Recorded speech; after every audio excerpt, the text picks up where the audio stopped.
There's no place I'd rather be.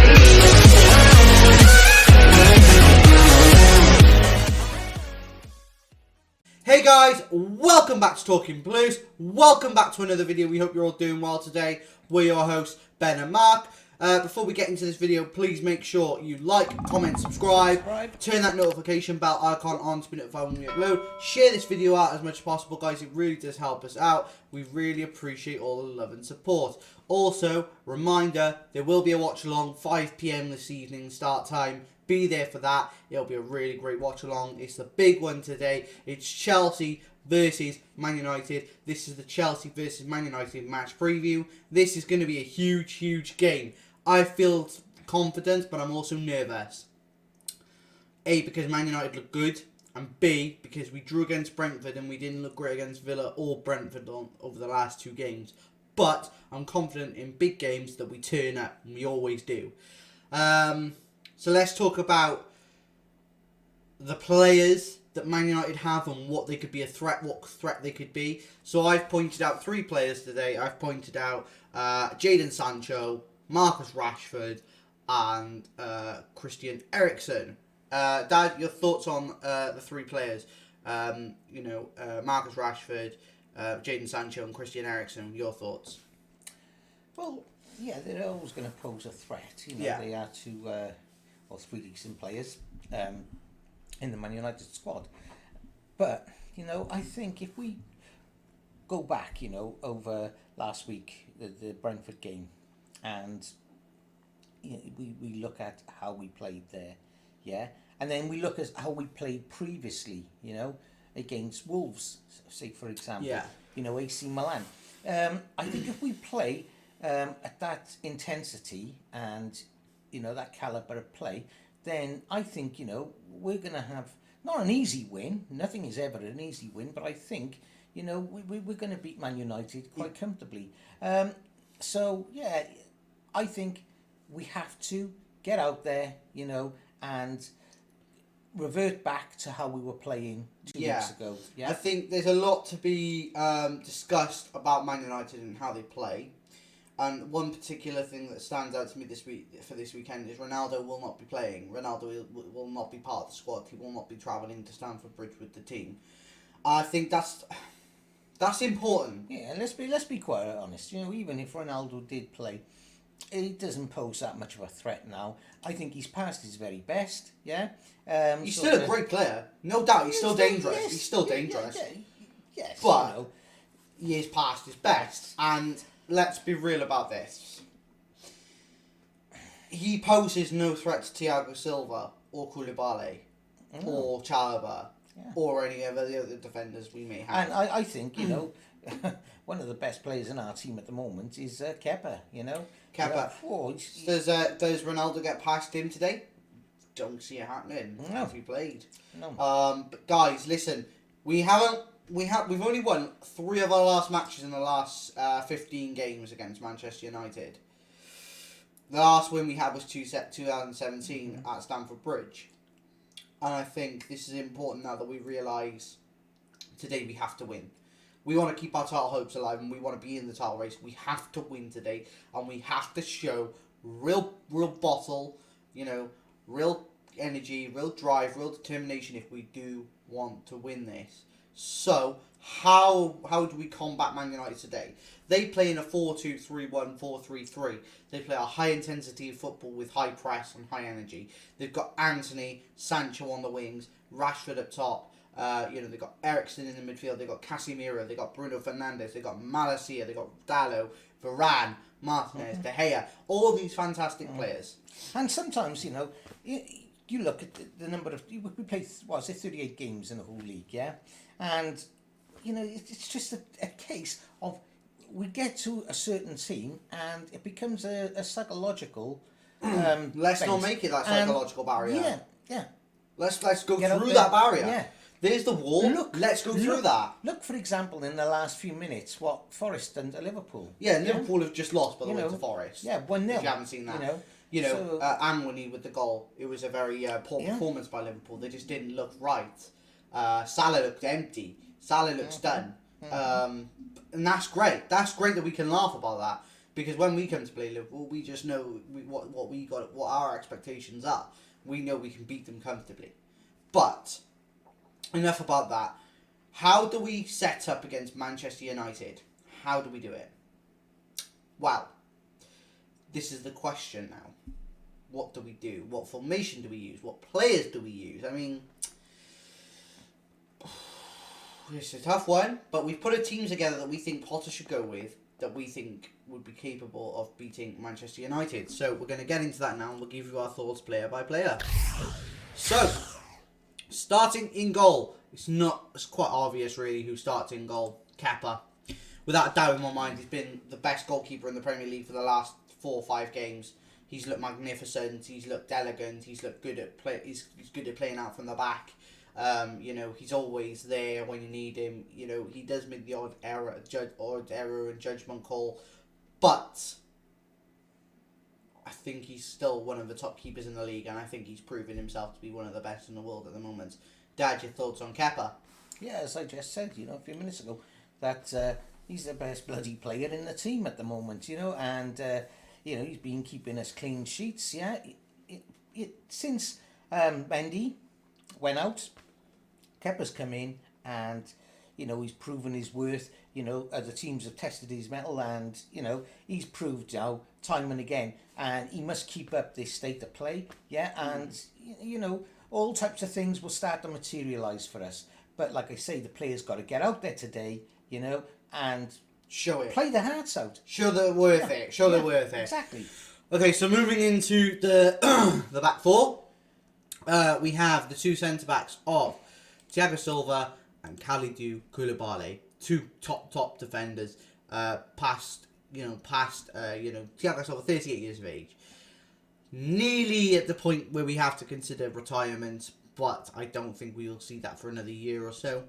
Koulibaly is coming to the team this season. The start, he looked rocky, but he's looked good for the last 2-3 games.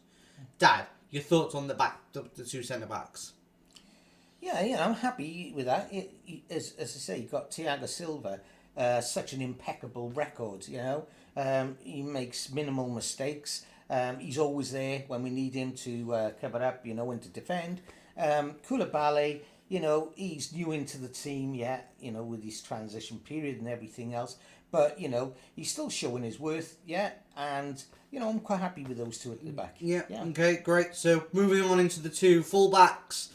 On the right, we have Cesar Azpilicueta and Ben Chilwell. Azpilicueta, captain, legend, the leader of the team. Alongside Thiago Silva, plenty of experience there to offer. Always reliable, Aspi, in my opinion. He's always very reliable. He always does the job for you. He may not have the legs and the speed he once did, but he always provides, and he always does well. So Azpilicueta on the right hand side, and Ben Chilwell. Ben Chilwell for me, he looks a bit heavy, a little bit leggy at the moment, still recovering from that injury. Needs a bit more time to get back to full fitness and full capacity of play. But a top left back himself. Dad, your thoughts on Azpilicueta and Ben Chilwell?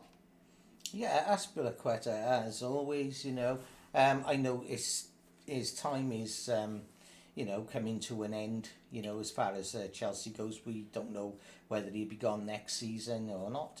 But, he's reliable. Yeah, he's experienced. He still does have a certain amount of pace when you compare him to some of the younger players as well.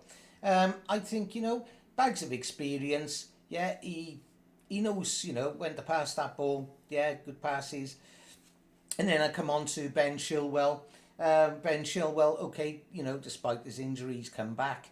He scored a goal or 2, hasn't he? I think, was it against... scored and assisted against West Ham. West Ham, that was a was our saving grace, really. He's an all-round great player. And I do like those 2 as wing backs. Yeah. Yeah, good choices. I think we both made the right decision there, putting those 2 players in. Moving on into the midfield to the double six, we have put in Loftus-Cheek and Mateo Kovacic.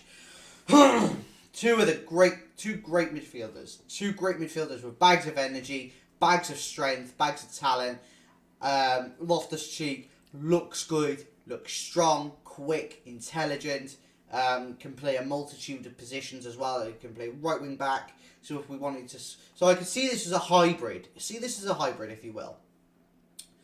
So if needs be, right, Aspilicueta just shifts over to the right centre-back. The other two centre-backs will just shift over a little bit. And you'll have Loftus-Cheek as the right wing-back if we need to do that. But I want to see him in midfield. This is important. And Mateo Kovacic is very quick, energetic player. Loves to drive forward with the ball. Is very very intelligent when he does this. And I think these are the two perfect choices. Dad, your thoughts on Loftus-Cheek and Mateo Kovacic? Yeah, Loftus-Cheek. He's one of these players, who've played many games for us. Has a plenty of upper body strength.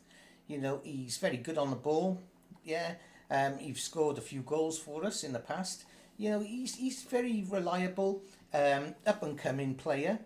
As far as Mateo Kovacic, he's really sort of pulled his socks up in the previous games now, and you can actually see him working and working in conjunction with whoever's on his side and whatnot. But I think those two as midfielders works for me, and it goes along with the defence at the back. Yep, so there's the two choices for the 2-6 in midfield. Moving on to the wingers. We were struggling with this. We were struggling with this because we have so many players who can play in these positions. But we came with the solution that this player has to play. So on the right, we have Raheem Sterling. On the left, we have Christian Pulisic. Raheem Sterling has not been in form the last few games. He's not looked as sharp as he once was. I don't know what's going on there. I do hope he can play himself back into form. He's a fantastic player with a great ability. Christian Pulisic against Brentford the other day looked really good. He looked seriously good, taking players on, driving with the ball, getting into the the half spaces, getting into the positions that we needed him to, and he looked good. The only thing he lacked was the goal. If he got a goal, he would have been my man of the match. Dad, your thoughts on Raheem Sterling and Christian Pulisic? Raheem Sterling, the dream, as we call him, he had the last couple of games, there's been I wouldn't say a lackluster performance, there's just been sort of a drop in his calibre of play. But I do believe, never underestimate him. We all have a bad game, from time to time. So, hopefully, he's on the score sheet today. And then as for Christian Pulisic, well, he surprised me, coming back from his injuries, I thought he was never going to be the same player again, but he's really starting to shine now and show, signs of what he was previously. A great player.